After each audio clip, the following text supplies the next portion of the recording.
Welcome back. We are having a ball here on SportsLine. We're live on News Channel 5 Plus, joined, of course, by Hendersonville's own WWE Hall of Famer, Double J, Jeff Jarrett, multi-time world champion professional wrestler. He's going to be the special guest referee for the main event at the Crockett Cup here in Nashville in the match between Nick Aldis and Matt Cardona for the World Heavyweight Championship. And I don't know, I just got a feeling you're going to be heard from in that match before it's all said and done. But not me. not the Steph Curry fan. Are we going back to Steph Curry? No. Yeah, we could if you like. No, we get. No. Because you just, I didn't see it coming when you were on the radio show. You know, you obviously heard I was talking about Steph Curry. As soon as you got out of here, you're like, hey, Greg, thanks for having me on. John, what's this about Steph Curry? I was listening because I called in. You guys put me on hold for 3 segments. Yeah. But no. All good, man. We had to get Jeff in the burrow in before you. Anyway, I know you get asked about this a lot, but and we kind of touched on it earlier in the show, just the state of professional wrestling where it is right now. It seems like WWE is going in some interesting directions, we'll say. AEW, Tony Khan just purchased Ring of Honor. He's been very aggressive about signing talent. NWA, I think, is doing a great job holding on. I've done a lot of work with Impact Wrestling. I think it's a very underrated company with some really talented people. What is your state of professional wrestling address, Hall of Famer Jeff Jarrett? Oh, now you're making me a politic. There's 3 things you don't argue about. Yeah. Wrestling, religion, and politics. That's right. And so you've got me all 3. No,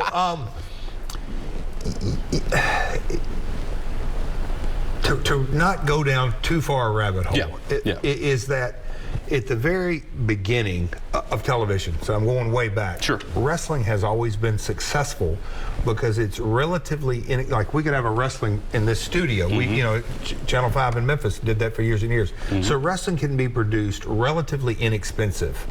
And it gets numbers. It always gets numbers. And so from, broadcast television way back in the 50s, 60s, 70s, and early 80s, and then cable television came along.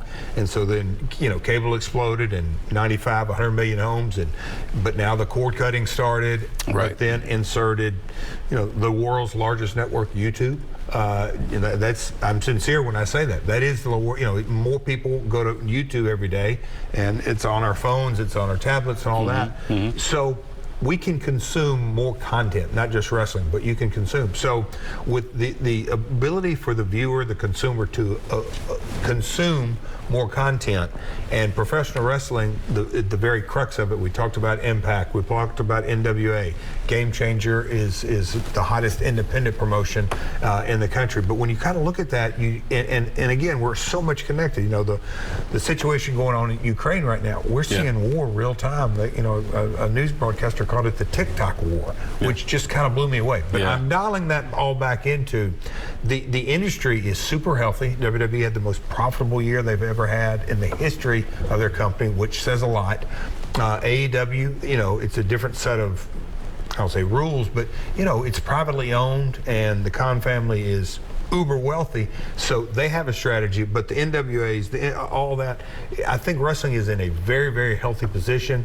And you go back to when I started TNA in 2002. There was 2 national companies.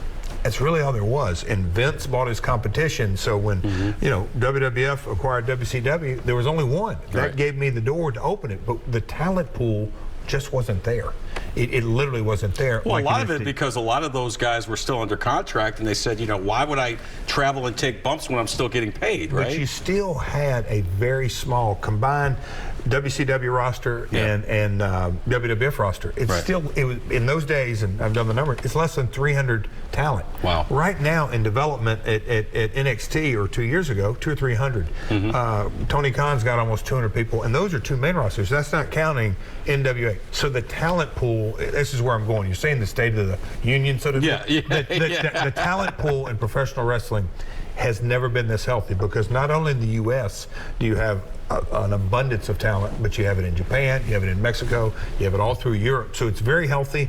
The streaming world is opening up so many doors. Like I said, YouTube, you can monetize it across the world. So the business is very, very healthy, and it's just getting bigger. I'm going out to WrestleMania April 1st. You can see me and Conrad and Eric Bischoff and Jeff Hardy and William Regal and a bunch of other surprises on pay-per-view. So that's, pick up our phone, go to Fight, you can see that. But I say all that to say, when you really put it in context, you know where WrestleMania's at. It's Jerry's World. It's it's where they play NFL games, and it's not one night. I'm here they're having trouble selling that puppy out. I mean, they're dusting some legends off to come into the house to try to get it's still get the house up, and they will. I'm with you. Yeah, but to think about it, here's the thing that we argue about all the time. Not you and I, but just like wrestling fans, the development of new stars. You know, I mean, there's before we get into that, let me just let you in on something too. This years ago. Not even that long, a couple of years ago, to watch WrestleMania, $80. Yep. What's it cost now on Peacock?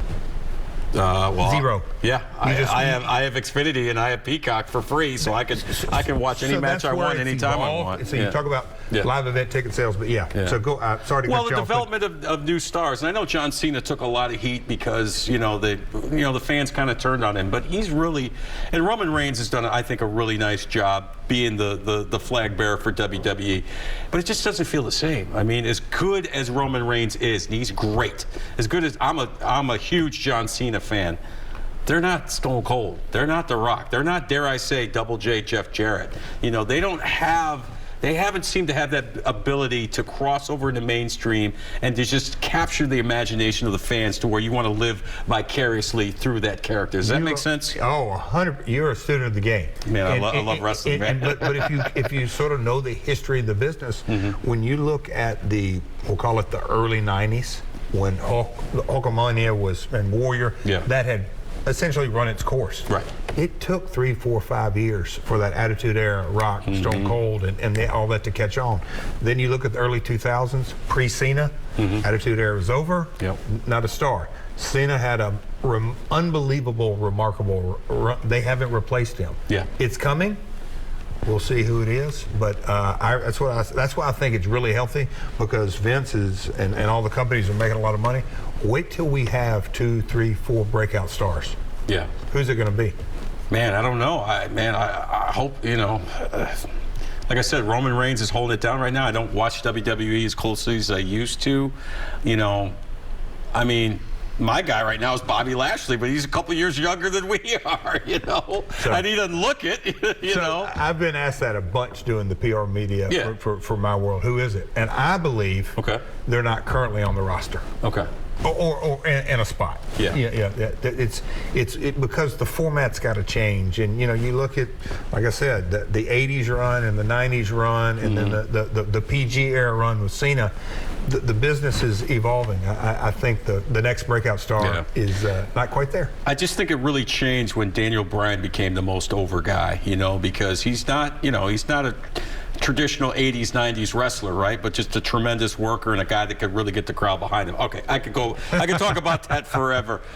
What's next for you, man? When are you ever going to slow down? Or are you and Karen just going to say, hey, you know what, we're going to buy an island somewhere and just relax? Or like I said, you never stop, bro. Working with his gaming company, and when I come back in a couple of months, we'll be able to talk about that. But I've got a lot of projects going on. I love it. I love wrestling, professional wrestling, the industry more today than I ever have. And so with that, the ownership in the baseball team up in Springfield, that came out of a connection in wrestling. And, baseball is the on-field product, but we're going to have promotions and all that kind of stuff. So a lot of professional wrestling is incorporated in that. So there's a lot of moving parts in my world, but I'm excited about it. So no, I'm not slowing down anytime soon. The one and only Jeff Jarrett. So great to have him here. We're going to take our final break and close up shop. Great to have the legend, the WWE Hall of Famer, Hendersonville's own Double J in studio. We're coming back one more segment right after this. Stay with us.